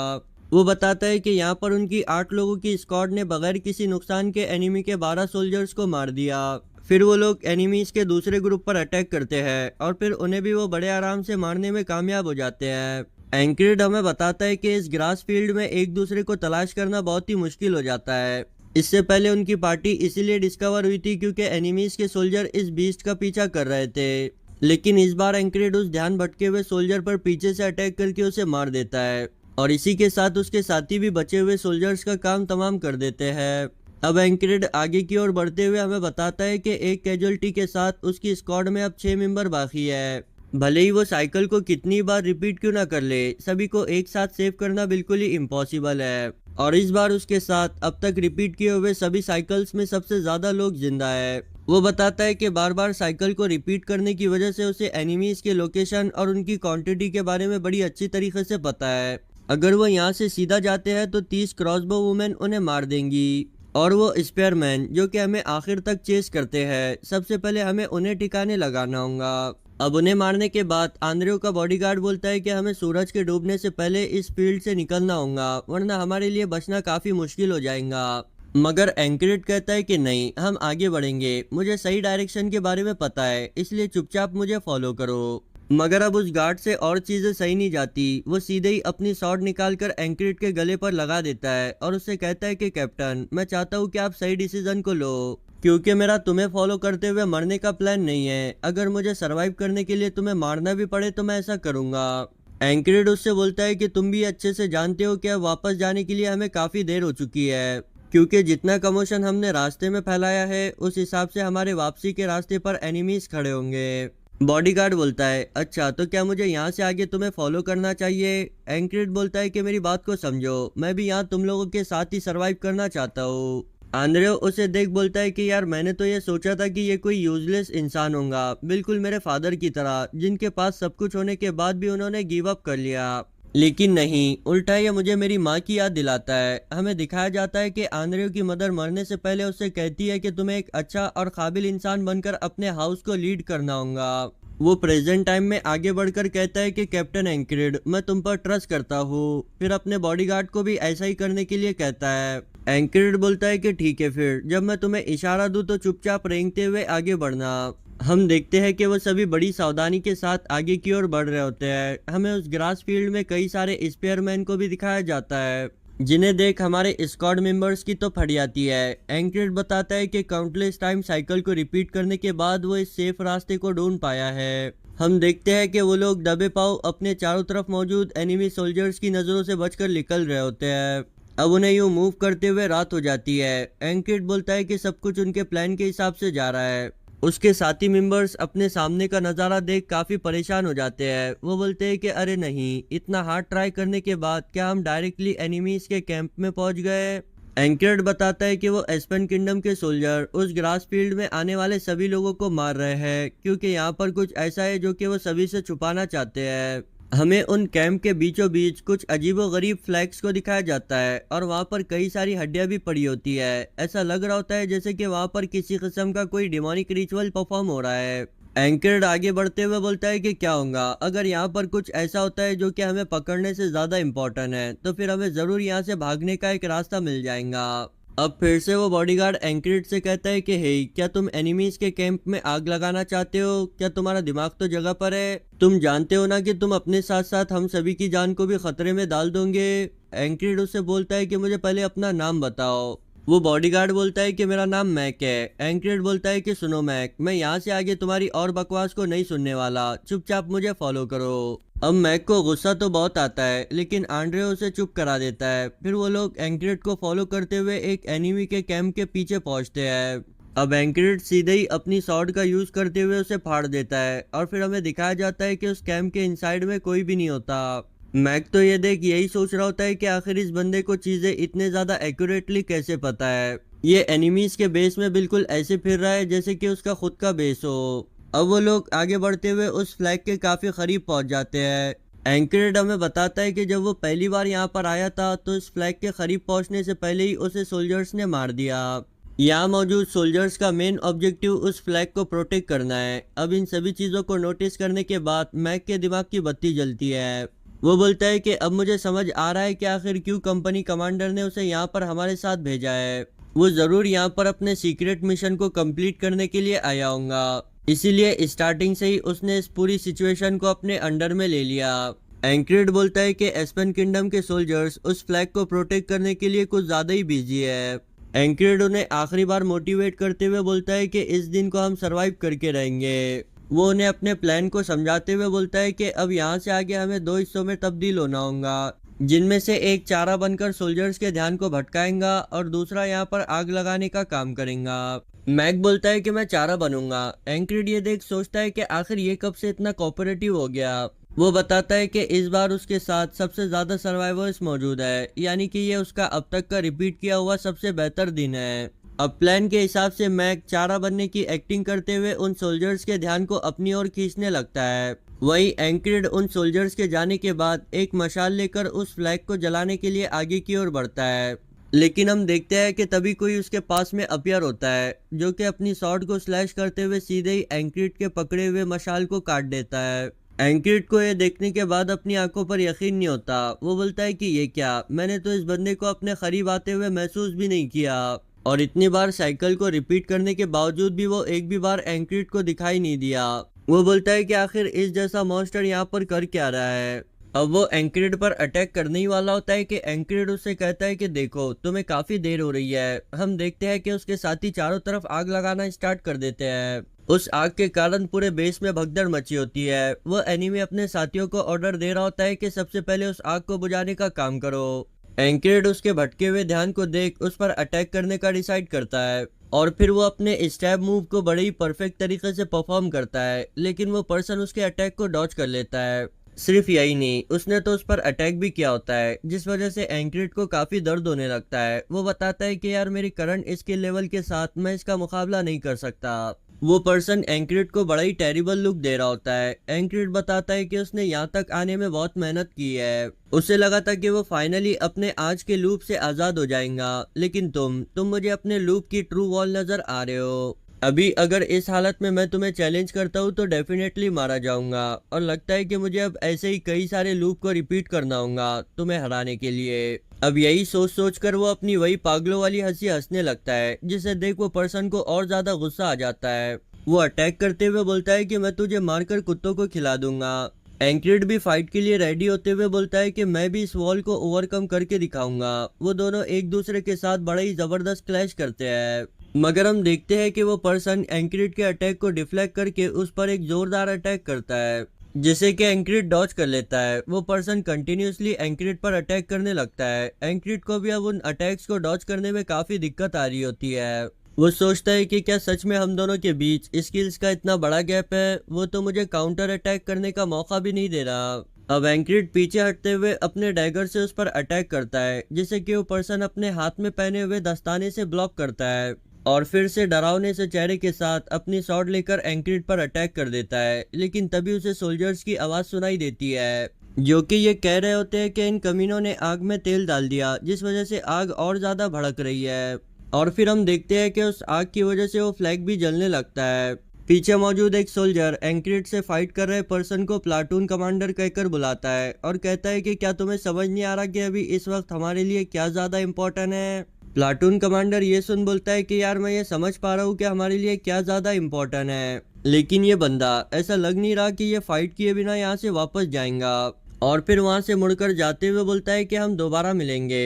एंक्रिड ये देख काफी हैरान हो जाता है। वो बोलता है कि ये क्या ये इतने आसानी से पीछे हट गया? क्या ये वो वॉल नहीं है जिसे कि मुझे आज ओवरकम करना था? तभी पीछे से आंद्रेओ आकर उससे कहता है कि स्क्वाड लीडर हमें जल्दी से यहाँ से निकलना होगा। अब उस प्लाटून कमांडर को वापस जाता देख एंक्रिड अपनी स्वॉर्ड को म्यान में डालकर रिट्रीट करने का ऑर्डर देता है। अब वो लोग वहां से भागना स्टार्ट करते हैं। एंक्रिड को मैक की पार्टी में एक मेंबर दिखाई नहीं देता, यानी कि अब सिर्फ वो 5 बचे होते हैं। हेनरी को काफी चोट आई होती है और कुछ सोल्जर्स भी उसे मारने के लिए उसके पीछे पड़े होते हैं, लेकिन ये सभी एक साथ मिलकर उन सोल्जर्स का सफाया कर देते हैं। और फिर जब आगे की ओर बढ़ रहे होते हैं तो हेनरी बताता है कि हमें लोमड़ी और सांपों के इलाके से जाना चाहिए, ऐसा करने पर वो हमारा पीछा नहीं करेंगे। आंद्रेओ बोलता है कि लेकिन ऐसे से तो हमारी भी मुश्किलें बढ़ जाएंगी। हेनरी बोलता है कि नहीं, मुझ पर भरोसा करो, मुझे एक सेफ पाथ के बारे में पता है। एंक्रिड बोलता है कि ठीक है, फिर हम लोग उसी रास्ते से जाएंगे। और वो हमें बताता है कि उसकी इस वॉल को ओवरकम करने में कई सारे लोगों ने मदद की। फिर पूरी रात उस जंगली इलाके से दौड़ने के बाद फाइनली वो लोग दूसरे दिन के सूरज को देख पाते हैं। अब इस स्काउटिंग के मिशन में उनकी पार्टी के 2 लोग मारे जाते हैं। कैंप में वापस आने के बाद उनकी हालत और ज्यादा खराब हो जाती है। एंक्रिड भी चैन की सांस लेते हुए बोलता है कि फाइनली इतनी सारी डेथ के बाद मैं एक और वॉल को ओवरकम करने में कामयाब हो गया। दूसरी साइड हम उस जले हुए फ्लैग को देखते हैं, जिसे देख एक पर्सन दूसरे को टॉन्ट मारते हुए बोलता है कि मुझे यकीन नहीं होता कि फेमस ग्रे डॉग कंपनी कुछ सोल्जर्स के ग्रुप को रोकने में फेल हो जाएंगी। हमें बताया जाता है कि ये पर्सन ग्रे डॉग कंपनी का कंपनी कमांडर है। वो भी सोचता है कि उस ग्रास फील्ड में तैनात किए हुए सोल्जर्स हमारे बेस्ट सोल्जर थे, लेकिन फिर भी एनिमी के गिने चुने सोल्जर उन्हें मारकर हमारे कैंप में इंटर हुए, यहाँ पर आग लगाई और यहाँ से फरार होने में कामयाब हो गए। ये तो बिल्कुल ही इम्पॉसिबल सा है। हमें यह बताया जाता है कि इनकी ये ग्रे डॉग कंपनी एस्पन किंगडम में एक इंडिपेंडेंट कंपनी है। इसका नाम एस्पन किंगडम के ग्रे डॉग प्रिंसिपल को देखते हुए रखा गया है, जो कि एक बार अपने टारगेट को लॉक करने के बाद उसका पीछा नहीं छोड़ता। इन्हें परसिस्टेंट लवर भी कहा जाता है। Company commander platoon commander Mitch हरियर से पूछता है, क्या तुमने जिसे फेस किया वह स्ट्रांग था? वो जवाब देता है कि नहीं, अगर वहां पर आग नहीं लगी होती तो मैं उसे मार देता। कंपनी कमांडर बोलता है कि अच्छा, तो वो लकी था, लेकिन ऐसा दोबारा नहीं होना चाहिए। एंक्रिड भी अपने कैंप में बैठा इसी बारे में सोच रहा होता है। वो बोलता है कि यार मेरे सामने इतने दिनों बाद अच्छी खासी वॉल अपीयर हुई थी, जिससे मुझे कंटिन्यू फाइट करना था। मिच हरियर बोलता है कि अगर मैं उससे दोबारा मिलता हूँ तो मैं उसे जरूर मारूंगा। वहीं एंक्रिड बोलता है कि नेक्स्ट टाइम मैं उसे ओवरकम करके रहूंगा। तो इसी के साथ हमारा आज का ये पार्ट यहीं पर ही एंड होता है। मैं उम्मीद करता हूँ कि आप लोगों को ये पसंद आया होगा। आप लोग मुझ पर भरोसा रखें, आगे ये सीरीज और भी ज्यादा इंटरेस्टिंग होने वाली है। और हाँ, इस वीडियो को हाइप करना मत भूलना। मिलते हैं नेक्स्ट पार्ट के साथ। Goodbye, take care.